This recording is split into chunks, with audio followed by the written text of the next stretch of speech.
Welcome to dial view. ఖర్చు కోట్లల్లో, publicity అందనంత ఎత్తులో, ఏమైనా ఒరిగిందా అంటే భజన పత్రికల ప్రధాన శీర్షికల్లో బాకా ఉదే ఎలక్ట్రానిక్ మీడియాలో అబ్బో ఆకాశం విరిగిపడింది. ప్రపంచం నలుమూలల్లో దాక్కున్న పెట్టుబడులు పరుగులు పెట్టుకుంటూ రాష్ట్రానికి వచ్చేశాయంటూ డీజే సౌండ్ పెట్టి మరీ ఉదర కొట్టేశారు. ఇక జోకే డిజిటల్ మీడియాలో ఇచ్చుకున్న ఎలివేషన్లు, ఇచ్చుకున్నంత పబ్లిసిటీ గురించి ఎంత చెప్పుకుంటే అంత తక్కువ. ఇంత ఇంట్రో దేని గురించో తెలుసా? హైదరాబాద్ వేదికగా 2 రోజుల పాటు అంగరంగ వైభవంగా జరిగింది, ది మోస్ట్ గ్రాండ్ సక్సెస్ అయిందని చెప్పుకుంటున్నటువంటి తెలంగాణ గ్లోబల్ సమ్మిట్ గురించి. అసలు సిసలైన ప్రశ్న ఏంటంటే, గ్లోబల్ సమ్మిట్ నిజంగానే సక్సెస్ అయిందా, లేక పేరు గొప్ప ఊరు దిబ్బ అన్న చందంగా మారిందా?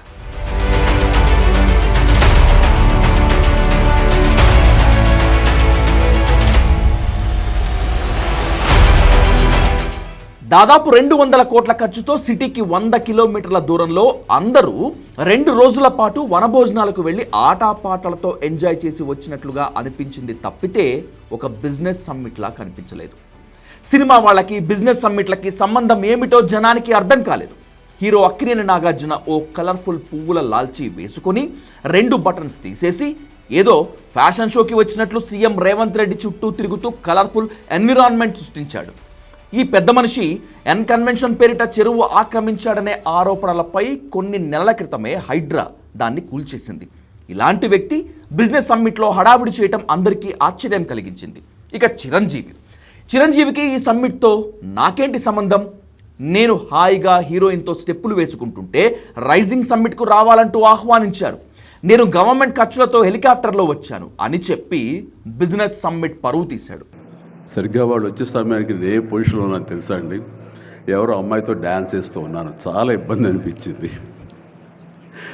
అన్నపూర్ణ స్టూడియోలో. సో ఆ సమయంలో వాళ్ళిద్దరు కూర్చోబెట్టి షూటింగ్ ఆపేయంట్రా అని చెప్పి. అసలు గ్లోబల్ బిజినెస్ సమ్మిట్కి చిరంజీవికి నిజంగానే ఏం సంబంధం ఉందో తెలంగాణ ప్రజలకు అర్థం కాలేదు. రాష్ట్రంలో పరిస్థితులు అన్నీ అనుకూలంగా ఉంటాయి, ఇక్కడ పెట్టుబడులు పెట్టండి అని కనీసం చిరంజీవి గట్టిగా ఇండస్ట్రియలిస్టుకు తన స్పీచ్లో చెప్పనే లేదు. ఇక్కడ ఇన్వెస్ట్మెంట్స్ పెట్టేంత సీన్ సినిమా వాళ్ళకి ఎక్కడుంటుంది? సినిమా వాళ్ళు అంటే ఇన్కమింగ్ తప్పితే అవుట్ గోయింగ్ ఉండదు. అలాంటి వాళ్ళని ఆహ్వానించి బిజినెస్ సమ్మిట్ ప్రాధాన్యాన్ని తగ్గించుకుంది తెలంగాణ సర్కార్.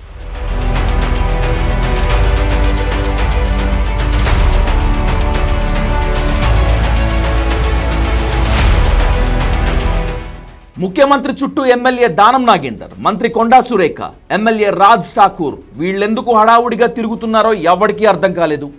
ఇక నిత్యం అయోమయంలో ఉండే మంత్రి కోమటిరెడ్డి వెంకటరెడ్డి తాను తెలంగాణ సివిల్ ఏవియేషన్ మంత్రినంటూ పరిచయం చేసుకున్నారు.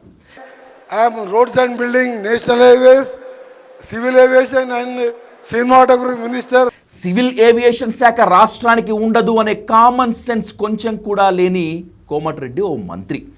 బిజినెస్ సమ్మిట్ వేదికపై హీరోయిన్ జెనీలియాను నేను నీ ఫ్యాన్ని అంటూ కోమటిరెడ్డి ప్రశంసించడం మరీ విడ్డూరం. My favourite heroine Genelia Deshmukh and Riteish Deshmukh, who is a very familiar in Telugu films. When I am the first time elected, I am in Lok Sabha, I am in Assembly for 30 years continuously. But I never miss the Genelia picture. Is a national actor, national heroine. మొత్తంగా చూస్తే ఇదేదో movie pre release function లాగా కనిపించింది తప్పితే ఎక్కడా Telangana rising global business summit లాగా కనిపించనే లేదు. హైదరాబాద్లో టాప్ 10 ఇండస్ట్రియలిస్ట్లో ఒకరిద్దరు తప్పితే ప్రముఖులు ఎవరూ అక్కడ కనిపించలేదు. దివి ల్యాబ్స్, రెడ్డి ల్యాబ్స్, నాట్కో వంటి సంస్థల ప్రతినిధులు అడ్రస్సే లేరు. స్థానికంగా ఉన్న పారిశ్రామికవేత్తలను పిలుచుకోలేకపోతే ఎక్కడో బయట నుంచి వచ్చిన ఇండస్ట్రియలిస్టును అసలు ఇక్కడ ఏం చేస్తారో ఎవరికీ అర్థం కాలేదు. ఒక్క మేఘా కృష్ణారెడ్డి ఒక్కడే బిజినెస్ సమ్మిట్లో హడావిడి చేస్తూ కనిపించారు. ఆయన కంపెనీ ఒలెక్ట్రా ఓ ఎలక్ట్రానిక్ వెహికల్ అంటే కార్ను లాంచ్ చేసింది. తీరా చూస్తే అది ఇక్కడ ఉత్పత్తి చేసింది కాదు, అసెంబుల్ చేసి పట్టుకొచ్చి సదస్సులో లాంచ్ చేశారు. దీంతో తెలంగాణలో ఉత్పత్తి అయిన కారు ఇది అని ఘనంగా చెప్పుకోలేకపోయారు.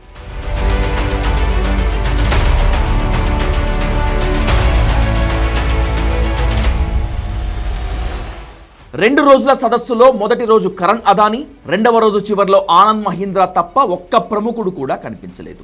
ఇదే సమయంలో మైక్రోసాఫ్ట్ సీఈఓ సత్య నాదెళ్ల ప్రధాని మోదీతో కలిసి 1,50,000 కోట్ల ఆర్టిఫిషియల్ ఇంటెలిజెన్స్ ప్రాజెక్ట్స్ ఇండియాలో పెడుతున్నట్లు హామీ ఇచ్చారు. తెలంగాణ రైజింగ్ సమ్మిట్కు అంతర్జాతీయంగా ఒక్కరంటే ఒక్క ప్రముఖుడు కూడా రాలేదు. Google CEO Sundar Pichai, Microsoft CEO Satya Nadella, Apple CEO Tim Cook ఇలాంటి వాళ్ళు ఒక్కళ్ళైనా వచ్చి ఉంటే బిజినెస్ సమ్మిట్పై అందరి దృష్టి పడింది. 2 రోజుల సదస్సు చూశాక ఇది గ్లోబల్ కాదు, పక్కా లోకల్ అనే విషయం తేలిపోయింది. బిజినెస్ సదస్సుకు హాజరైన నోబెల్ శాంతి బహుమతి గ్రహీత కైలాస్ సత్యార్థికి ఈ సదస్సుకి సంబంధం ఏమిటో ఎవరికీ అర్థం కాలేదు. కైలాస్ సత్యార్థి వ్యాపారవేత్త కాదు, పారిశ్రామికవేత్త అంతకన్నా కాదు, బాల కార్మికుల నిర్మూలన కోసం కృషి చేసిన సామాజికవేత్త. ఆయన ఏ రకంగా పెట్టుబడులను తెలంగాణకు ఆకర్షించగలడో అర్థమే కాలేదు. సాయంత్రం సీఎంతో కలిసి డిన్నర్ చేసిన వాళ్లలో యూట్యూబ్ అనలిస్టులు, ఎమ్మెల్యేలను చూస్తే బిజినెస్ సమ్మిట్ స్థాయి ఎంతకు దిగజారిపోయిందో అర్థం చేసుకోవచ్చు. సదస్సులో జరిగిన ఎంఓయూలలో 60% పైగా food storage, power projects, solar projects మాత్రమే ఉన్నాయి. ఎన్టీపీసీ దేశంలోనే అత్యంత ఎక్కువ విద్యుత్ ఉత్పత్తి చేస్తున్న సంస్థ. థర్మల్ పవర్ ప్లాంట్ ద్వారా 1,00,000 మెగావాట్ల విద్యుత్ ఉత్పత్తి చేస్తున్నటువంటి ఎన్టీపీసీలో 20,000కు మించి ఉద్యోగులు లేరు. ఇప్పుడు వీళ్ళు 20,000 కోట్ల పెట్టుబడితో పెట్టే ఫుడ్ స్టోరేజ్, సోలార్ ప్లాంట్లలో 2 లేదా 3,000 మందికి ఉద్యోగాలు ఎలా ఇస్తారు? తాడు బొంగరం లేని ఎంఓయూలే ఇవన్నీ. తెలంగాణ రైజింగ్ బిజినెస్ సమ్మిట్లో ఓ మ్యానుఫ్యాక్చరింగ్ యూనిట్ కానీ, హైటెక్ ఇండస్ట్రీ కానీ, డిఫెన్స్ మ్యానుఫ్యాక్చరింగ్ కానీ, లార్జ్ సర్వీసెస్ కంపెనీ కానీ, ఏఐ బేస్డ్ ఇనిషియేటివ్ కానీ, రీసెర్చ్ బేస్డ్ ఇన్నోవేషన్ సెంటర్ కానీ అవేమీ కనిపించలేదు. అన్నింటికంటే ముఖ్యమేమిటంటే తెలంగాణలో 15 ఏళ్లుగా ఉన్న ప్రభుత్వాలన్నీ అంటే కాంగ్రెస్, బీఆర్ఎస్, మళ్ళీ ఇప్పుడు కాంగ్రెస్ గవర్నమెంట్ ఇండస్ట్రియల్ పాలసీలో భాగంగా యూనిట్కి ₹1 చొప్పున పవర్ సబ్సిడీ ఇస్తామనేటువంటి ఓ నిబంధన ఉంది. ఆ బకాయిలే సుమారు 25,000 కోట్ల రూపాయలు చెల్లించాల్సి ఉంది. ఆ డబ్బు అందక పరిశ్రమలు మూసుకొని ఆస్తులు అమ్ముకొని వెళ్ళిపోయిన ఇండస్ట్రియలిస్టులు చాలామందే ఉన్నారు. ఆ బకాయిలు చెల్లించకుండా మళ్ళీ కొత్తగా చేసుకున్న ఎంఓయూలతో ఏం ఉపయోగం? Megha, Greenko, Raj Pushpa, my home, Apollo hospitals వంటి సంస్థలు హైదరాబాద్లో ఉండేవే. వాటి కోసం దాదాపు 200 కోట్లు ఖర్చు పెట్టి ప్రత్యేకంగా బిజినెస్ సదస్సు, వనభోజనాలు పెట్టి ఎంఓయూలు చేయాల్సిన అవసరం ఏంటో ఎవరికీ అర్థం కాలేదు.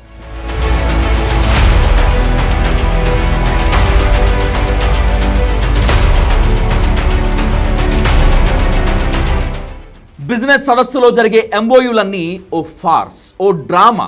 ఈ బిజినెస్ సదస్సులకు అటెండ్ అయ్యే కంపెనీలన్నీ హెవీ ఫండెడ్ లిస్టెడ్ కంపెనీలు. ఇక్కడ 1,000 కోట్ల పెట్టుబడులు పెడతామని ఎంఓయూలు చేసుకుని వెళ్ళిన కంపెనీలు వాటి బిజినెస్ ప్లాన్లో ఈ ఎంఓయూల గురించి మెన్షన్ చేశాయా? వాటి షేర్ హోల్డర్స్కి ఈ విషయం చెప్పే వచ్చాయా? పోనీ కనీసం ఎంఓయూలు చేసుకున్న తర్వాత షేర్ హోల్డర్స్కి బహిరంగంగా ఈ విషయం చెప్పగలరా? లార్జ్ స్కేల్ ఎంప్లాయ్మెంట్ జనరేషన్ జరిగే పరిశ్రమలకి అనుమతి ఇవ్వటం, వాటితో ఎంఓయూలు చేసుకోవటం వల్ల ఉపయోగం ఉంటుంది. అంతేకాని పబ్లిసిటీ కోసం చేసుకునేటువంటి ఎంఓయూల వల్ల ఏం ఉపయోగం ఉండదు. ఇప్పుడు జరిగిన విద్యుత్ ఎంఓయూలు అన్నీ మినిస్ట్రీ ఆఫ్ పవర్ జెన్కోతో జరిగినవి. ప్రస్తుతం ఉన్న వెండర్స్కి బకాయిలు చెల్లించలేక నష్టాల్లో ఉన్న జెన్కో, డిస్కంలు మళ్ళీ కొత్తగా పీపీఏలు ఎలా చేస్తారు? ఇప్పుడు తెలంగాణలో ప్రైవేట్ విద్యుత్తో ఒప్పందాలు చేసిన కంపెనీలే 2014, 19, 25లో కూడా ఏపీ సర్కార్తో ఎంఓయూలు చేసుకున్నాయి. ఇవే కంపెనీలు గతంలో చంద్రబాబు, జగన్, కేసీఆర్, ఇప్పుడు రేవంత్ ప్రభుత్వాలతో ఎంఓయూలు చేసుకున్నాయి. కనీసం ఈ కంపెనీలతో ఎంఓయూలు చేసుకున్నప్పుడు ఆ కంపెనీల ట్రాక్ రికార్డ్ ఏమిటి, హిస్టరీ ఏమిటి, గతంలో ఆ కంపెనీలు వేరే ప్రభుత్వాలతో చేసిన ఎంఓయూలు ఎంతవరకు వర్కౌట్ అయ్యాయి అనేది కూడా సర్కార్ కొంచెం కూడా చెక్ చేసుకోలేదు. ఇప్పటికీ మించిపోయింది ఏమీ లేదు. ఇప్పుడు ఎంఓయూలు చేసుకున్న కంపెనీలన్నీ ఏపీతో కూడా ఎంఓయూలు చేసుకున్నాయా లేదా? పాత ఎంఓయూలు ఏమయ్యాయి, ఎందుకు వర్కౌట్ కాలేదు అనేటువంటిది రివ్యూ చేయండి. దావోస్లో, జపాన్లో, అమెరికాలో సీఎం పర్యటనకు వెళ్ళినప్పుడు జరిగిన ఒప్పందాలు ఏమైపోయాయి? ఇప్పుడు తెలంగాణ రైజింగ్ బిజినెస్ సమ్మిట్లో జరిగిన ఒప్పందాలకు ఆ కాంట్రాక్టులకు ఏమైనా సంబంధం ఉందా? ప్రతి బిజినెస్ సమ్మిట్కి హాజరవ్వటం, ఎంఓయూలు చేయటం, కొన్ని కంపెనీలకు సరదా సమ్మిట్ డిన్నర్ పూర్తయ్యేలోపే ఎంఓయూల కాపీలు డస్ట్బిన్లోకి వెళ్ళిపోతాయి. ఇంకొన్ని కంపెనీలు గవర్నమెంట్ ఇస్తానన్న ల్యాండ్ కోసమో, ఇతర రాయితీల కోసమో ఎంఓయూలు చేస్తూ ఉంటాయి.